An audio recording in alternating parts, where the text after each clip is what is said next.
Hello, beautiful souls. Welcome to today's video. It is about the spiritual war we are all in. This information is not given to you as truth, but rather I give you this to stimulate and awaken any truth within you, or awaken you to become a seeker of your truth. This is what will make you the master of your life and not a victim. I have been seeking my truth for many years now on what is the constant battle occurring on Earth, the spiritual war, the battle between the light energy forces and the dark energy forces. So within this video, I offer a perspective from an author named Maragaret Doner. I will leave all the information below. Her perspective is very aligned with mine, so I felt the need to share it to allow you an opportunity of knowing and deciding.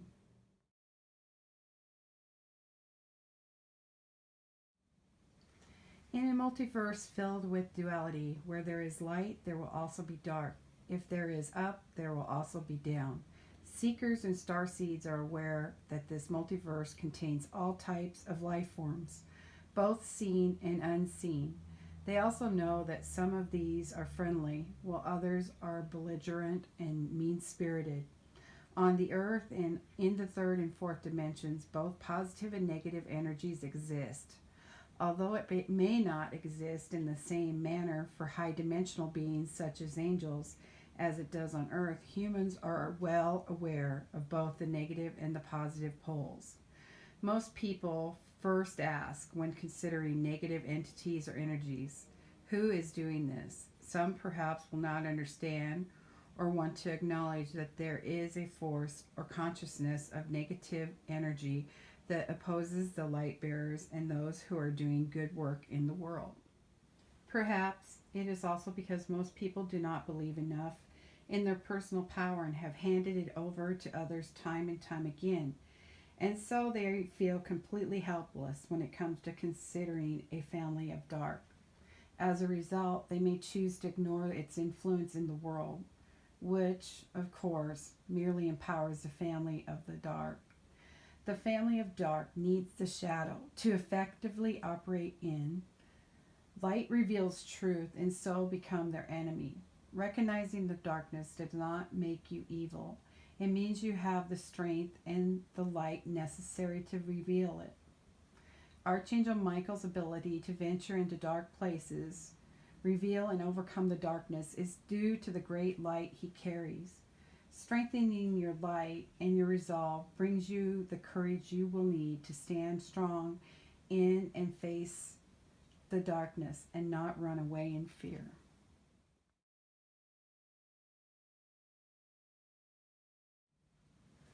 There has always been a debate as to whether true evil exists. Some believe in the existence of true evil, while others believe that those who act in an evil manner are merely misguided. Those who desire a more peaceful world with the live and let live point of view believe that mistaken humans are the ones who force their will upon other people. Some believe that pure evil does exist, meaning that there are those who worship evil and intend to do nothing but evil. Some think those people just need a little more love and understanding. Whatever you accept, you can be sure that living on Earth will present many challenges to your point of view. In fact, your belief systems about evil may change radically because of your experiences. At one time or another, whether they are aware of it or not, all humans will encounter dark or negative, ill-intentioned energy. Most people would like to ignore those people and energies, and many believe that ignorance is indeed bliss. But oftentimes, a spiritual initiate will encounter these energies or people, and if they are not equipped to process or deal with these experiences, they flounder in fear.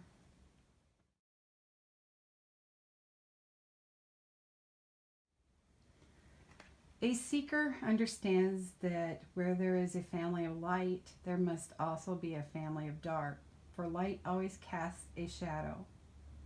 Modern psychology is uncomfortable with the idea of evil energy, but those who have experienced an encounter with it cannot deny its existence.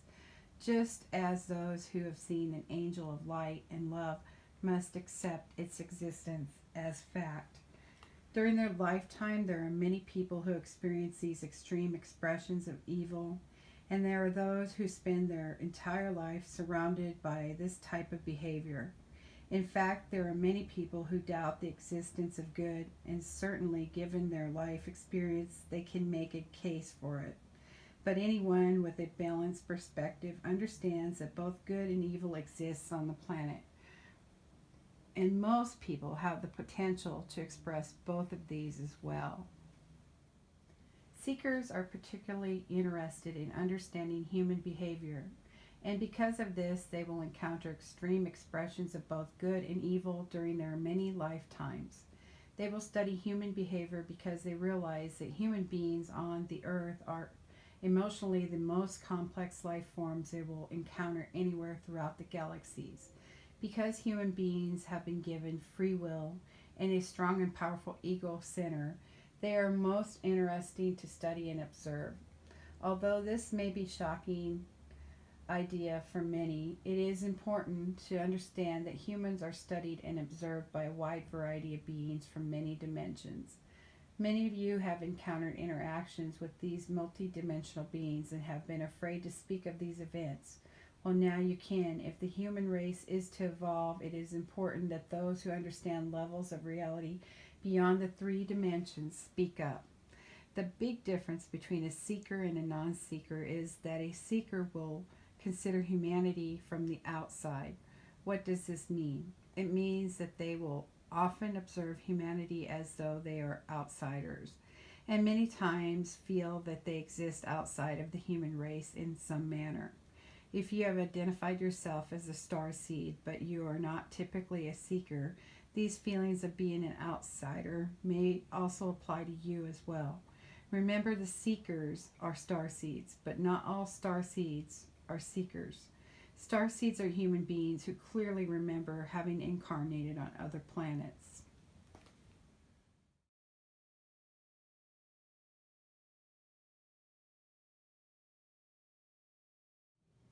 The first and most important thing to understand is that while humans are trapped in the third dimensional density, these beings are not. Although they can be more comfortable taking shape in the fourth dimensional realm, it is possible for them to come through portals or doorways into the third dimension and impact humans on the physical plane. Most humans consciously encounter the fourth dimension only when they dream, and it is during nightmares that they encounter demonic or ill-intentioned energies. The portals that the demonic uses to enter the human world are emotionally based, and the entity attaches to humans and impacts them through their emotional fields. From the perspective of fourth dimensional entity, human emotion is like food, and they are the parasites that feed from the energy released by the individual's emotions.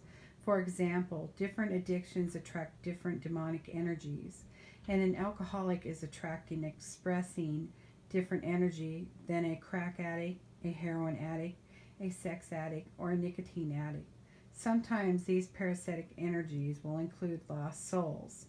Lost souls are essentially humans who had the same problem while alive and now, after death, feed on others who have the same issues. These lost souls exist in the fourth dimension and need the human host to continue the addiction so they can feed. Demonic beings are not human, and they do not understand or comprehend the world as a human does. They make their choices on where to feed from an energetic perspective. They can be directed to attack by someone, but they will only stay around the energetic field of a person if they can find something to hook onto. You can imagine if that wasn't true, then every human would be covered with these parasites. It is important to recognize that when these demonic vermin attach, they will impact the emotional body of the human host. The human will feel hopeless, drained, suicidal, and depressed. And if they are attached onto by a violent entity, they will be murderous and chaotic. Sometimes the human will find it almost impossible to lift themselves above the lower frequencies these vampires need. And the condition becomes a vicious cycle where the human feels depressed and vulnerable, attracts the energy, and then cannot release themselves from it because the entity is increasing the negative emotions. These energies benefit from the fact that most humans do not recognize their existence, and so they can live freely without fear of being found out. If you doubt their existence, then you have not worked in a rehab unit or the prison system. If you wonder if they are getting more effective, then you haven't heard the statistics on addiction and prison systems, or the number of teenagers now addicted to heroin. Addiction attracts dark energies, and you will never be free of the dark energy until you are free of the addiction. They go hand in hand.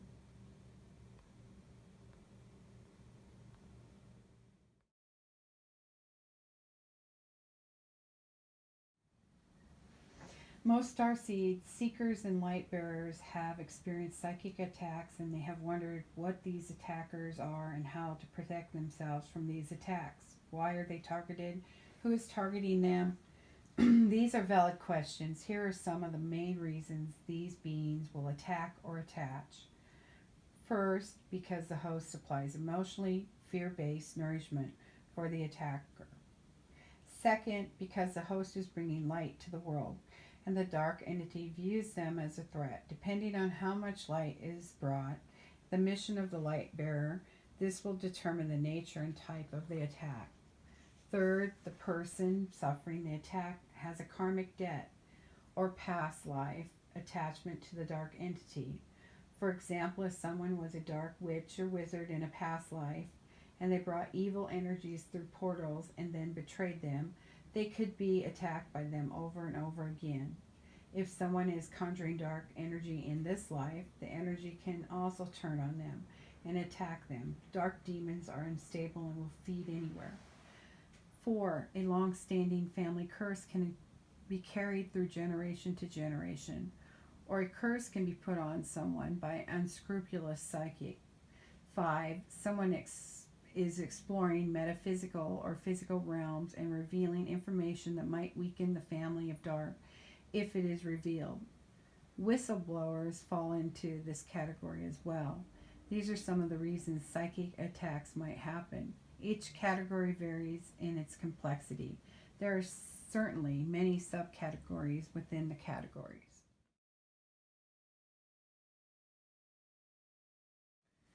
As strange as it may seem, a dark energy cannot attach to your body permanently without some type of karmic agreement. Even when they want to break the karmic tie to the entity, the person who is hosting the entity might become so weak because of the parasitic nature of the attachment that they might find it difficult to gain enough strength to counteract the force of the entity. In these cases, a healer who can assist to free the human from the attachment can be quite helpful. Fear can act as an invitation to the energy because it weakens the aura and lessens the life force. But the energy can't get in and stay attached to you if you do not attract it in some way. It need not be a conscious attraction, however. These dark energies will often need to weaken you to enter your aura as well. This is often accomplished emotionally.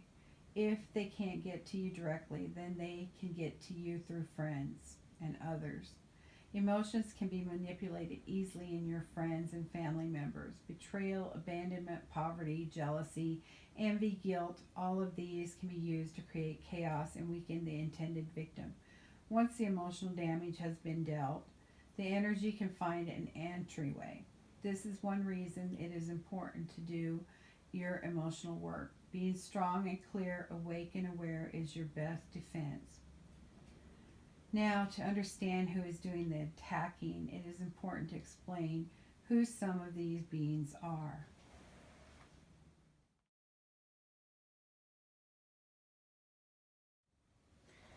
Vampires, yes, they are real. They come in two forms, energetic and physical. Of course, a vampire is a vampire, and the definition is the same, a parasitic entity that drains the life force from another entity. The first question you may ask yourself is why? These beings will attack and drain other beings because they are incapable of receiving energy from the God source. Because they cannot feed themselves energetically from love and light, they must receive nourishment from other humans. Yes, your Aunt Hilda can be a vampire if she continually drains you by weakening you with insults or passive aggressive behavior. These human energy vampires are easy to avoid and recognize. Stand your ground and eventually they move on, and someone who agrees to feed them by playing their control drama games will take over.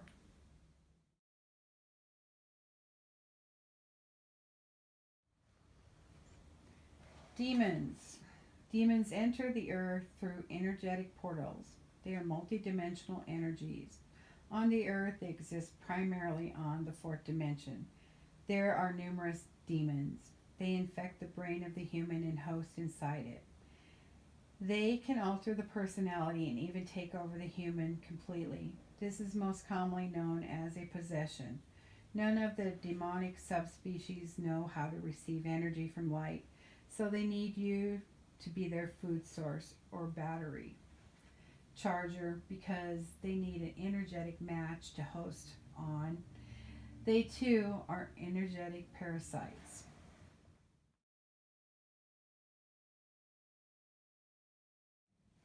Lost souls are human ghosts and poltergeists that exist in the fourth dimension and cannot move on because they are obsessed with the earth plane. This can be because of unfinished business or they just don't know how to move to a higher realm. A ghost can be very benign, such as your Aunt Martha. These benign or friendly beings are not lost souls. A lost soul forgets their connection to the divine, and if they are stuck in the state for a long time, they can become agitated and aggressive.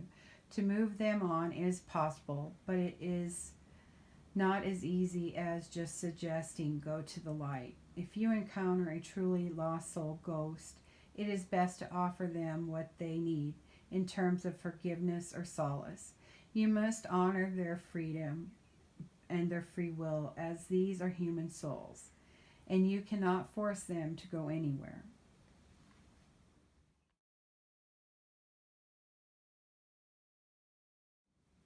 Devils, these are demons that have developed a consciousness that is evolved enough to have a game plan that is actually quite sophisticated.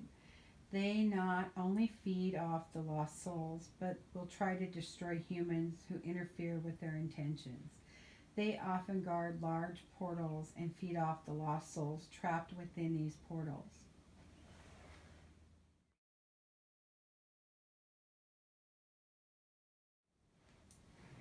These are some of the most common psychic and physical attackers that plague human beings. Now, what can you do to protect yourself? The most important thing seems the most simple.